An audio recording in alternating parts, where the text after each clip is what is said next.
आज यहाँ हम लोग यूटिलिटी के बारे में बात करेंगे। यूटिलिटी का मतलब होता है उपयोगिता,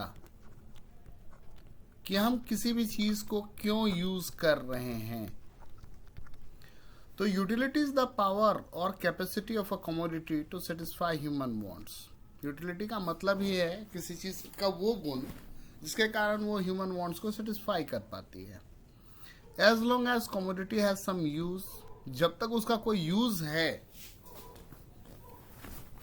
it has the capacity to satisfy a person, it has the utility। कहने का क्या मतलब है कि अगर यूज है तो वो आपकी किसी न किसी आवश्यकता को संतुष्टि कर सकता है, और हम बोलेंगे कि उसमें यूटिलिटी होती है। Features of utility. यूटिलिटी के क्या गुण हैं, उपयोगिता का क्या गुण है। फीचर मतलब गुण। तो utility is subjective, deals with mental satisfaction. आप ऐसे समझ लो, आप अगर शराब पीते हो आपके लिए उसकी बड़ी उपयोगिता है, जो व्यक्ति शराब नहीं पीता है उसके लिए उसकी कोई उपयोगिता नहीं है। Utility is relative, does not remain constant. Utility जो है रिलेटिव है, वो कांस्टेंट नहीं रहता है। आपने 4 रोटियां खा रखी हैं, आपके लिए अगले रोटी की यूटिलिटी कम है, लेकिन जो भूखा है उसके लिए उसकी यूटिलिटी ज़्यादा है। और कई बार बहुत सारी ऐसी भी चीज़ें हैं कि वो यूटिलिटी एसेंशियल ना भी हो सकता है, नॉट एसेंशियली यूजफुल। हर तरह का यूटिलिटी जो है वो यूजफुल ही होगा आपके लिए, वो ज़रूरी नहीं है। वो तो मैं पहले बोल चुका हूँ कि ये सब्जेक्टिव है, ऑब्जेक्टिव नहीं है। ये व्यक्ति विशेष पर डिपेंड करता है। Concept of utility. अब इसके अंदर जो है हम सबसे पहले टोटल यूटिलिटी को पढ़ेंगे, टोटल यूटिलिटी के बारे में जानेंगे। तो क्या है कि आप किसी कमोडिटी को कंज्यूम कर रहे हैं तो हर यूनिट से मिलने वाला सेटिस्फैक्शन। आप जैसे मान लीजिए चावल ही खा रहे हैं तो एक एक दाना उसको गिनिए, वो सारा खाते हैं, ठीक है, या मतलब एक एक दाना तो मैं थोड़ा ज़्यादा छोटा यूनिट लेकर के गया, एक एक स्पून, तो लिमिट है कि भाई कितना होगा तो आपको लगेगा कि नहीं मेरा सेटिस्फैक्शन हो गया। रोटी में तो एक एक मोर्सल, एक एक निवाला, या पानी, आपको प्यास लगी और कोई आपको पानी जो है वो ड्रॉपर से पिलाए एक एक बूंद, वो सेटिस्फैक्शन आना ही नहीं है। वो ग्लास में भर करके देगा, आप पीजिएगा तब जाकर के सेटिस्फैक्शन आएगा। तो वो ग्लास जो है वो तो बना है किस चीज़ से, छोटी छोटी बूंदों से ही ना। तो टोटल यूटिलिटी की बात हो रही है। TU refers to the entire amount of satisfaction obtained from consuming various quantities of a commodity। TUX जो है वो फंक्शन है Q of X, या इसको ये भी बोल सकते हैं sigma MUX, marginal utility of X का समेशन। अब मार्जिनल यूटिलिटी क्या है वो बताएंगे। मार्जिनल यूटिलिटी क्या होता है कि एक और इंक्रीज करने से जो सेटिस्फैक्शन मिलता है किसी कमोडिटी का, एक और यूनिट को यूज करने से जो सेटिस्फैक्शन मिलता है उसको मार्जिनल यूटिलिटी बोलते हैं। यहाँ फॉर्मूला दिया हुआ है, MU equals delta TU divided by delta Q, या MU equals TUN minus TUN minus 1। अब एक न्यूमेरिकल के हिसाब से समझिए टोटल और मार्जिनल यूटिलिटी को। यहाँ देखिए टोटल यूटिलिटी दिया हुआ है 40, 85, 120, 140, 150, 157, 1 ये। और मार्जिनल यूटिलिटी क्या हुआ, ये 40 में से 0 माइनस किया तो 40, 85 में से 40 गया तो 45, इसमें 120 में से 85 गया तो 35 एंड सो ऑन। और यहाँ जो है टोटल यूटिलिटी 145 है, और अगर इस सब का टोटल लेंगे तो 145। आप क्या देख रहे हैं, मार्जिनल यूटिलिटी 0 भी होता है और नेगेटिव भी होता है। जब आपका सेटिस्फैक्शन आ गया उसके बाद अगर आप कंज्यूम कर रहे हो तो वो नेगेटिव में भी जा रहा है, 0 भी हो रहा है। तो जहाँ पे 0 हो गया वहाँ पर आपको अपना कंजम्पशन रोक देना चाहिए।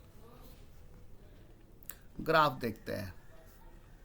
ये देखिए, ये आपको टोटल यूटिलिटी का ग्राफ दिया हुआ है और यहाँ आपको मार्जिनल यूटिलिटी का ग्राफ दिया हुआ है।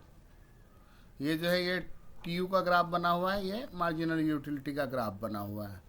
सिंपल क्या किया, प्लॉट किया। 1 में कितना मिल रहा है 40, ठीक है, तो 1 जो है वहाँ से स्टार्ट करके उसमें दिखा रहा है, फिर 2 में कितना है तो 85, इस टाइप से आपको दिखा रहा है टोटल यूटिलिटी और मार्जिनल यूटिलिटी।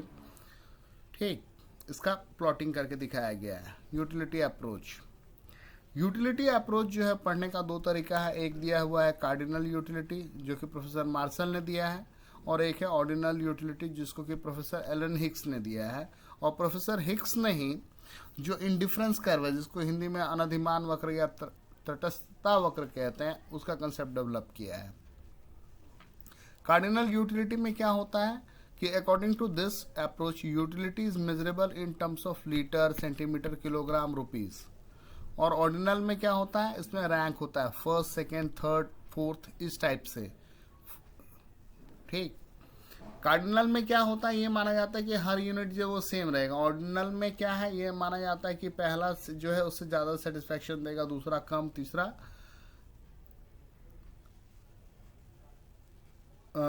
सॉरी कार्डिनल में ये माना जाता है कि जो है फर्स्ट वाला ज्यादा सेटिस्फेक्शन देगा, सेकेंड वाला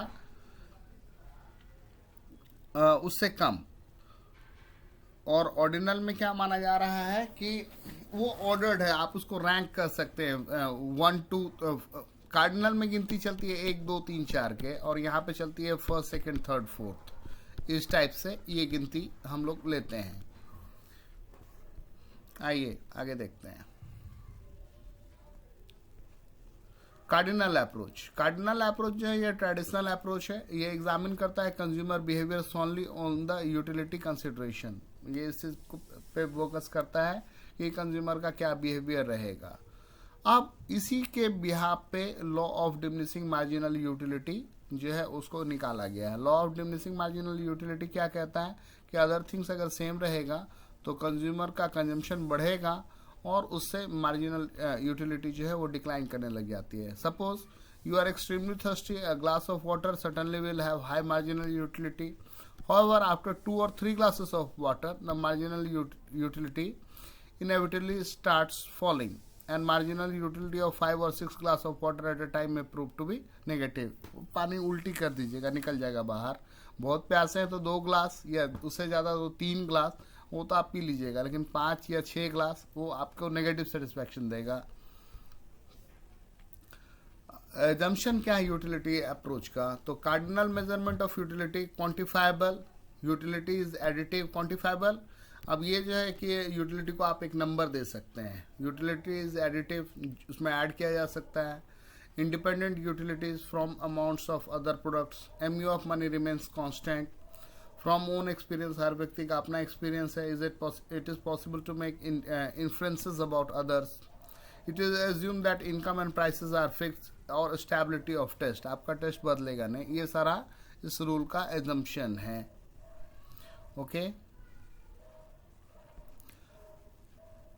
अब देखिए यहाँ पर दिखा रहा है कि कैसे इसको समझेंगे। पहला आइसक्रीम आपको 4 दे रहा है सेटिस्फेक्शन, दूसरा 3, तीसरा 2, चौथा 1, फिफ्थ जो 0, 6 जो है नेगेटिव में। आप मतलब 6 स्कूप आइसक्रीम खाएंगे तो वो आपको नेगेटिव में लेकर के जा रहा है। अब ग्राफ दिखा रहा है एमयू कर्व, देखिए यहाँ पे 0 भी हो रहा है और उसका 6 में वो नेगेटिव -1 दे रहा है, जो अभी आपने ग्राफ में देखा था। ठीक, पहले वाले से आपको 4 यूनिट का सेटिस्फेक्शन मिल रहा है, 4 यूटिलिटी मिल रही है। सेकेंड वाले से आपको 3 यूनिट ये सेटिस्फेक्शन मिल रहा है। थर्ड वाले से आपको 2 यूनिट मिल रहा है। और इसी तरीके से जहाँ 0 मिलता है वो पॉइंट ऑफ सैचुरेशन है, और इस 0 एमयू पे टीयू जो है वो मैक्स होगा। टोटल यूटिलिटी जो है उस पॉइंट पर मैक्सिमम पे होगा जहाँ पर एमयू 0 होगा। अगर एमयू लें तो वो जहाँ 0 होगा वहाँ पर टीयू आपका मैक्स होगा। ये कंसिडर आपको कर रहा है। एक्सेप्शन, कई बार कुछ चीज़ें हैं जिनमें ये नियम नहीं लगता है। तो when initial commodity are used in small or less appropriate, like testing, this does before customer gets satisfactory quantity, this does not apply. आपको कोई चीज़ टेस्ट करवा रहा है तो क्या करता है, एकदम एक मोर्सल, एक दाना या मतलब बहुत थोड़ा सा डालेगा, बोलेगा चेक करके बताओ, तो वो नहीं काउंट होगा। रेयर और curious product like wine, rare painting, इस सब में ये रूल नहीं लगता है। ड्रंकार्ड्स जो हैं, शराब पीने वाले, उनके ऊपर नहीं लगता है। माइजर जो कंजूस हैं उनके ऊपर ये नियम नहीं लगता है। Love of display, love of power, ठीक है, इसके ऊपर भी नहीं चलता है। अच्छी बुक, पोएम, म्यूजिक, इसके ऊपर भी ये नियम नहीं लगता है। लार्ज नंबर ऑफ कंज्यूमर, वहां पर भी ये नियम नहीं चलेगा। इम्पोर्टेंस ऑफ लॉ, तो इस नियम के बेहाफ पे ही लॉ ऑफ डिमांड जो है वो बेस्ड होता है, उसमें यूज है इसका। और आप ज़्यादा खरीदते हैं, और जब ज़्यादा खरीदते हैं तो आप उसके लिए कम दाम देना चाहते हैं। Importance for the consumer, they should buy some unit of other products to maximise satisfaction, variety in production helps in price determination, sorry, basis of socialism, utility of money is great to poor, basis of taxation। अब इसके limitation क्या है? It is based on unrealistic assumption of cardinal measurement of utility. Utility is a psychological term which can not be measured in terms of number and units. ये इसका सबसे बड़ा limitation है कि आप यूटिलिटी को एक नंबर दे रहे हैं, हाउ इट कैन बी। ये तो एक साइकोलॉजिकल टर्म है, इसको एक नंबर नहीं दिया जा सकता है। It is applicable only for one commodity. It does not explain the impact of the complementary and substitute goods on the demand. It cannot explain the impact of changes in the income on demand. Law of equimarginal utility, ये नियम जो है ये French engineer था Gaussian, उन्होंने दिया था। उनका क्या कहना है कि if a person has a thing which he can put to several uses, he will distribute it among these uses in such a way that it has the same marginal utility in all। अगर एक ही चीज को कई सारे cases में आप use कर सकते हो तो वो डिस्ट्रीब्यूट करने का ये नियम होना चाहिए। एजम्पशन, कंज्यूमर जो है वो रैशनल है, परफेक्ट नॉलेज है। यूटिलिटी जो है उसको क्वांटिफाई किया जा सकता है, हर यूनिट से मिलने वाला यूटिलिटी इंडिपेंडेंट है, कंज्यूमर के इनकम में कोई चेंज नहीं आया, गुड्स जो है वो होमोजीनियस है और डिविजिबल है।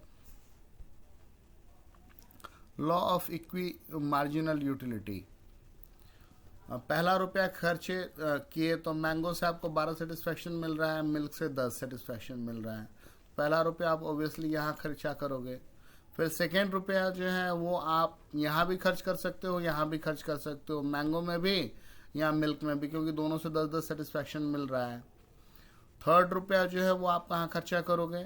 तो थर्ड रुपया अब चूंकि यहाँ अगर मान लो आपने मिल्क ले लिया तो अब सेकेंड फिर ये यहाँ 8 यूनिट मिल रहा है सेटिस्फैक्शन, तो आप ऑब्वियसली थर्ड रुपया जो हो यहाँ खर्चा करोगे। फिर फोर्थ रुपीज़ जो है वो यहाँ देखो आपको 8 यूनिट मिल रहा है, यहाँ आपको 8 यूनिट सेटिस्फैक्शन मिल रहा है, तो आप इंडिपेंडेंट हो, आप ये खरीद लो चाहे ये खरीद लो।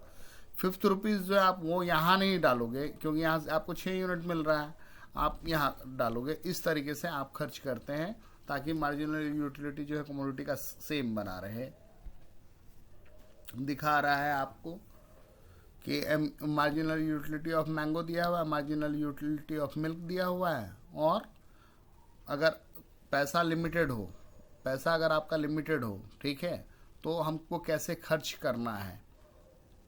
तो मान लीजिए अगर सारा मैंगो खरीद लेते हैं, मान लीजिए 5 रुपया है आपके पास, 5 रुपया, अगर सारा मैंगो खरीद लेते हैं तो कितना 12, 10